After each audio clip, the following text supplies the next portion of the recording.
Números 12.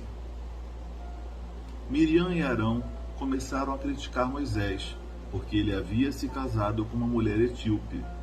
Será que o Senhor tem falado apenas por meio de Moisés? Perguntaram. Também não tem ele falado por meio de nós? E o Senhor ouviu isso. Ora, Moisés era um homem muito paciente, mais do que qualquer outro que havia na terra.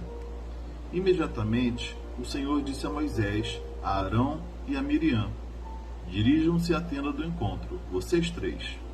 E os três foram para lá. Então o Senhor desceu numa coluna de nuvem e, pondo-se à entrada da tenda, chamou Arão e Miriam. Os dois vieram à frente e ele disse: ouçam as minhas palavras. Quando entre vocês há um profeta do Senhor, a ele me revelo em visões, em sonhos falo com ele. Não é assim, porém, com meu servo Moisés, que é fiel em toda a minha casa. Com ele falo face a face, claramente e não por enigmas, e ele vê a forma do Senhor. Por que não temeram criticar meu servo Moisés? Então a ira do Senhor acendeu-se contra eles, e ele os deixou. Quando a nuvem se afastou da tenda, Miriam estava leprosa. Sua aparência era como a da neve. Arão voltou-se para Miriam, viu que ela estava com lepra e disse a Moisés: por favor, meu senhor, não nos castigue pelo pecado que tão tolamente cometemos. Não permita que ela fique como um feto abortado que sai do ventre de sua mãe com a metade do corpo destruída. Então Moisés clamou ao Senhor: ó Deus, por misericórdia, concede-lhe cura. O Senhor respondeu a Moisés: se o pai dela lhe tivesse cuspido no rosto, não estaria ela envergonhada 7 dias? Que fique isolada fora do acampamento 7 dias. Depois ela poderá ser trazida de volta. Então Miriam ficou isolada 7 dias fora do acampamento, e o povo não partiu enquanto ela não foi trazida de volta. Depois disso, partiram de Azerote e acamparam no deserto de Parã. Fala pessoal, beleza? Vamos comentar aqui sobre o capítulo 12 de Números, que trata de uma situação aqui de família.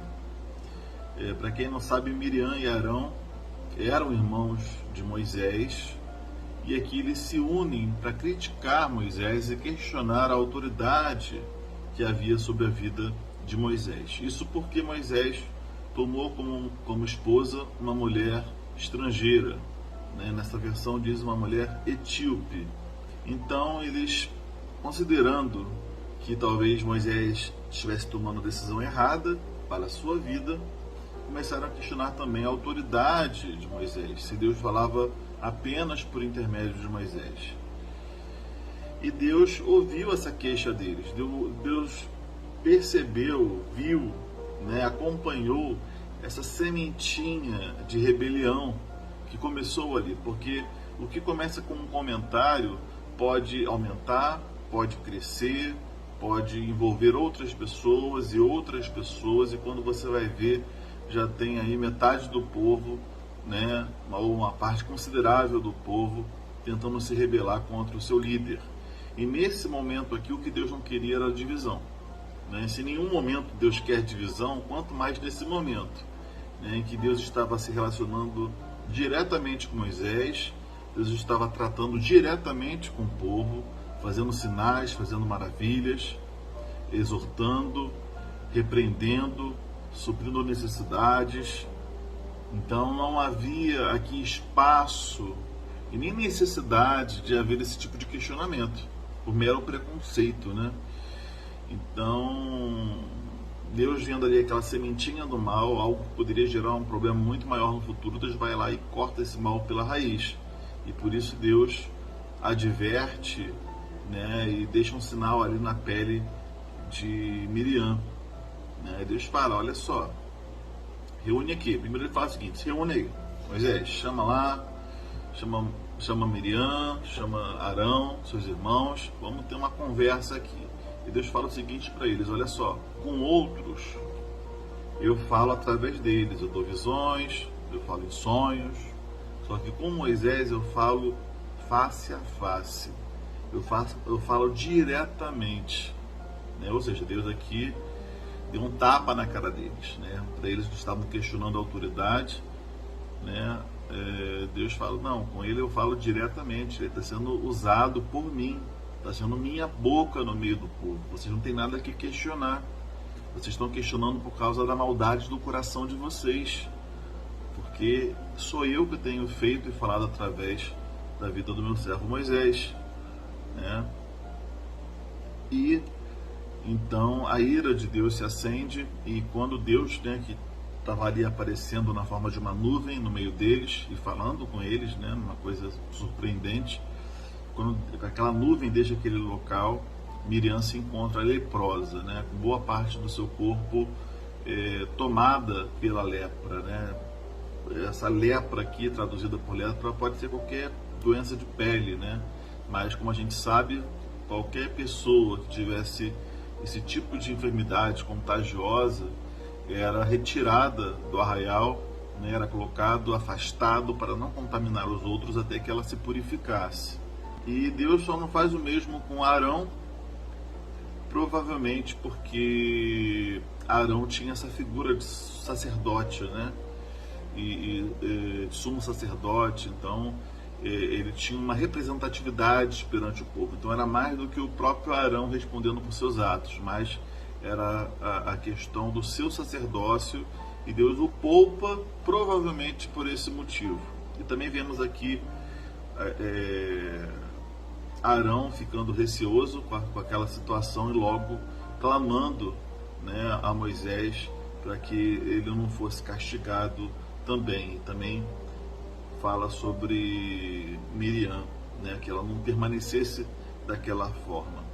Moisés então clama ao Senhor, pede por cura, e Deus ele responde da seguinte maneira, que assim como se um pai se tivesse se decepcionado com a sua filha, ela deveria ficar retirada durante 7 dias, assim também Miriam, ela precisaria ficar afastada durante esse tempo para depois ser restituída ali à sua comunidade, né? Então Deus não disse que não a curaria, mas ele disse que era necessário que ela passasse por aquele tempo. Então assim, é muito sério. As coisas que a gente fala têm um peso, as coisas que a gente faz têm um peso. Às vezes é uma fofoca, às vezes é um comentário, às vezes é você estragar a reputação de alguém, é você fazer um comentário indevido sobre alguém. E se você está sendo injusto, ou se você está sendo inapropriado, colocando a perder muita coisa por conta do seu comentário, da sua necessidade de ser justo, mais justo do que Deus, você pode sofrer as consequências dessa sua atitude, né? E a gente tem que ter muito cuidado.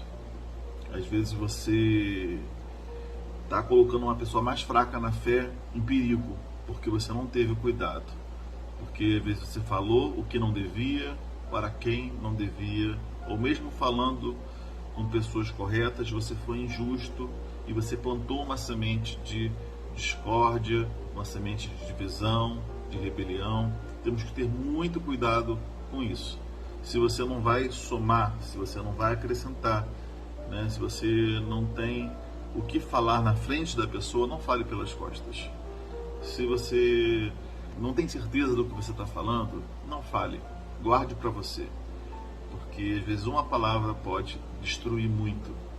E aqui, com tanto trabalho para construir, chega alguém e tenta destruir, né, por muito pouco. Temos que ter cuidado redobrado, tá certo? E é isso, para a gente refletir aí sobre nossas ações, seja na igreja, seja fora da igreja, que a gente tenha cuidado aí com nossas palavras, com o nosso coração, com a motivação do nosso coração, tá bom? Deus te abençoe e até a próxima.